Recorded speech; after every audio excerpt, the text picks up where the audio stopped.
নমস্কার বন্ধুরা, আশা করি সবাই ভালো আছেন, সুস্থ আছেন এবং সুন্দর আছেন। বন্ধুরা, আজকের আমার ভিডিওর টপিক হচ্ছে people around you are in disguise, be careful.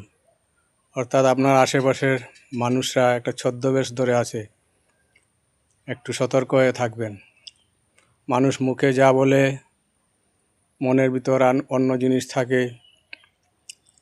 হয়তো ভাবছে একটা, বলছে একটা, মানুষকে বোঝা মুশকিল। এটা কলিযুগ, এখানে মানুষের চরিত্র বোঝা খুবই মুশকিল। কাজেই সাবধানে থাকবেন। একটা গল্প বলছি, তাহলে বুঝতে পারবেন।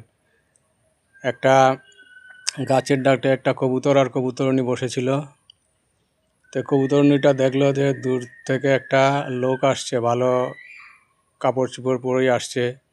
তো কবুতরকে বলল যে চলো আমরা পালিয়ে যাই, নাহলে এই লোকটা আমাদের হয়তো মেরে ফেলতে পারে। তখন কবুতর বলল, দেখো এরকম ভালো পোশাক পরে কেউ কেউ শিকারি আসে নাকি? শিকারি হলে আমাদের মারবে। তখন কবুতরনী আর কিছু বলল না।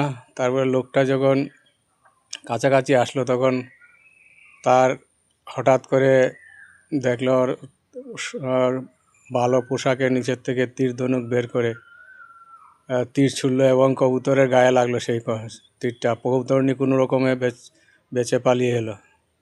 তারপরে এই রাজ্যের রাজার কাছে গিয়ে কবুতরনী নালিশ করলো যে আপনার রাজ্যে এরকম একটা লোক ভালো পোশাক পরে এসেছিল, কিন্তু এসে আমাদের তীর মারলো এবং আমার হাজব্যান্ড মারা গেল।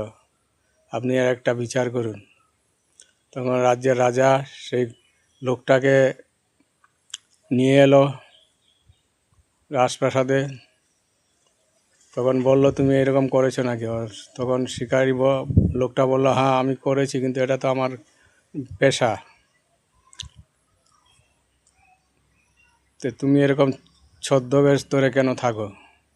তোমার শিকারির বেশে থাকলেই পারতে, তোমার তো এর জন্য শাস্তি হওয়া উচিত। তখন কিন্তু তোমার শাস্তি হবে, কিন্তু কবুতরনী তোমাকে শাস্তি দেবে।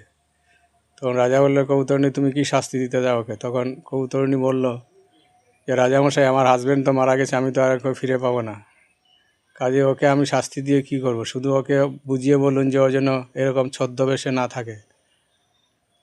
শিকারি যদি শিকার করে, তাহলে শিকারের বেশেই যাতে থাকে, আর ভালো মানুষ হলে ভালো মানুষের বেশেই থাকে। তো এইরকমই আমাদের দুনিয়াটা, কলিযুগটা এরকমই। মানুষ ভিতরে কি ভাবছে আপনি কিছুই বুঝতে পারবেন না। আপনার সঙ্গে হয়তো একরকমের ভালো কথা বলছে, পিছন দিকে হয়তো আপনাকে ছুরি মারতে চাইছে। তো কাজেই সাবধান। Thank you.